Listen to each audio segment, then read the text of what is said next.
Hello friends, कहते हैं कि लालच इतनी बुरी चीज है, आदमी कुछ भी करने के लिए तैयार हो जाता है और वो समझ ही नहीं पाता कि ये मेरे लिए अच्छा है या बुरा। कोई भी गलत काम करने से पहले इंसान को चाहिए अपने अंदर एक बार झांक कर देखे, जो हम कर रहे हैं वो सही है या गलत, क्योंकि परमात्मा की दृष्टि से हम नहीं बच सकते।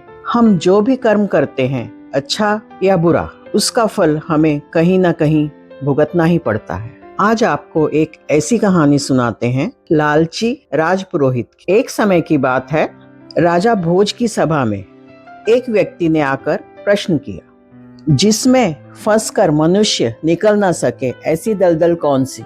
राजा की सभा में प्रसिद्ध विद्वान, पंडित, ब्राह्मण, पुरोहित सब रहते थे। सबने अपने अपने विचार प्रकट किए।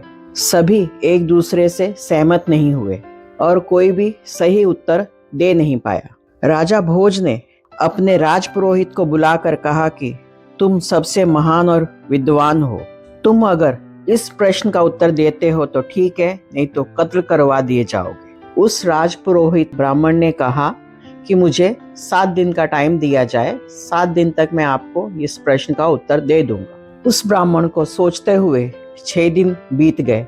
7वें दिन वो जंगल की तरफ चल पड़ा और जंगल में जाकर एकांत में बैठकर वो विचार करने लगा, सोचने लगा कि मैं राजा को क्या जवाब दूंगा। थोड़े समय के बाद एक बूढ़ा गडेरिया भेड़ें चराता हुआ वहां पर आया और वो गडेरिया बहुत ही सत्संगी था, कहीं भी जाता तो सत्संग जरूर सुनता। उसने देखा कि ये ब्राह्मण जी यहाँ पे जंगल में क्यों बैठे हुए हैं। उसने पास जाकर पूछा कि पंडित जी, आप किस चिंता में डूबे हुए हो। राजपुरोहित ने अपना सारा दुख सुनाया कि राजा भोज की सभा में एक व्यक्ति ने दलदल का प्रश्न किया है, उसका उत्तर कोई भी दे नहीं पाया और मुझे 7 दिन की मोहलत मिली है। आज 7वां दिन है, 6 दिन तो बीत चुके हैं, आज 7वां दिन है, पर मुझे कुछ समझ नहीं आ रहा कि मैं क्या जवाब दूंगा उनको। यह सब सुनकर उस गडेरिये ने कहा कि मैं भी एक सत्संगी पुरुष हूँ, मुझे भी ज्ञान है, तुम मेरे मुरीद बन जाओ।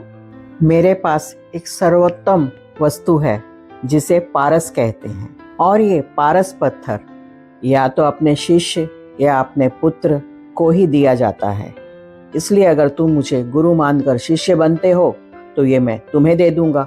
मेरी शादी भी नहीं हुई है, ना ही मेरी कोई औलाद है, मैं फकीरी भेष में घूमता रहता हूँ, इसलिए मेरा कोई पुत्र भी नहीं है।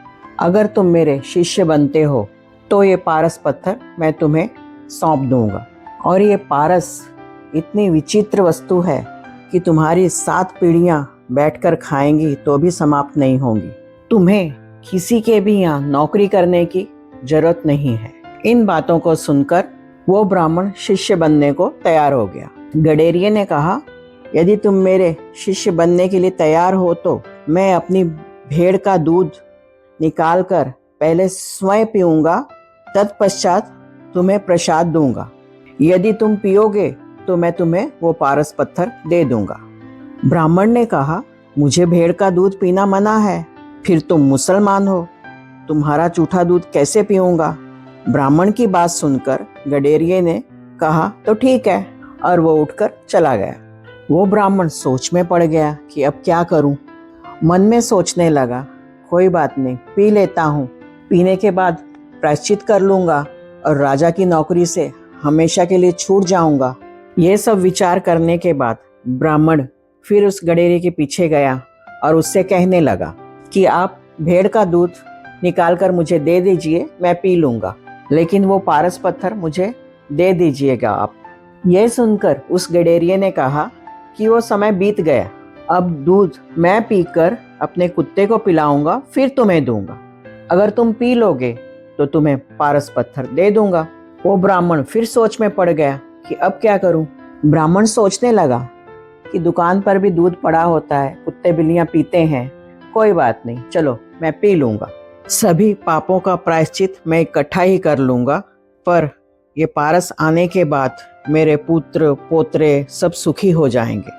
ये सब विचार करने के बाद गडेरिये से कहने लगे, आप जैसा कहोगे मैं वैसा ही करूँगा, उसी समय उस गडेरिये ने दूध निकालकर खुद पिया, कुत्ते को पिलाया और ब्राह्मण के सामने रख दिया।